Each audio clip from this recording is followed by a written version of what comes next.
As a 7-year-old boy living in the Arabian Peninsula, I was consistently told by my parents to always wear my shoes, and I understood why. I knew that shoes would protect my feet against the many threats to be found in the desert, such as snakes, scorpions, and thorns. One morning after a night's camping in the desert, I wanted to go exploring, but I did not want to bother putting on my shoes. I rationalized that I was only going for a little wander, and I would stay close by the camp. I told myself that flip-flops were shoes, of a sort. And anyway, what could possibly happen? As I walked along the cool sand, in my flip-flops, I felt something like a thorn going into the arch of my foot. I looked down and saw, not a thorn, but a scorpion. The pain of the sting began to rise from my foot and up my leg. I grabbed the top of my leg to try and stop the searing pain from moving further, and I cried out for help. My parents came running from the camp.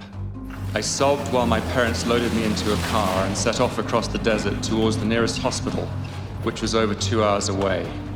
The pain through my leg was excruciating, and for that entire journey, I assumed that I was dying. When I finally reached the hospital, the doctor was able to assure us that only small infants and the severely malnourished are threatened by the sting of that type of scorpion. He administered an anesthetic, which numbed my leg and took away any sensation of pain. Within 24 hours, I no longer had any effects from the sting of the scorpion, but I had learned a powerful lesson.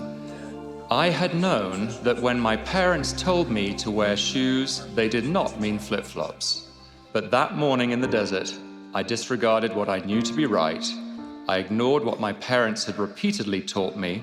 I had been both lazy and a little rebellious, and I paid a price for it.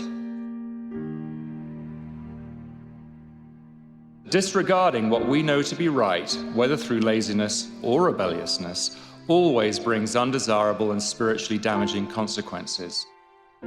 We find healing and relief only when we bring ourselves to the feet of the great physician, our Savior, Jesus Christ. We must cease fighting against God and instead give our whole hearts to Him, holding nothing back. Then He can heal us. Then He can cleanse us from the venomous sting of sin.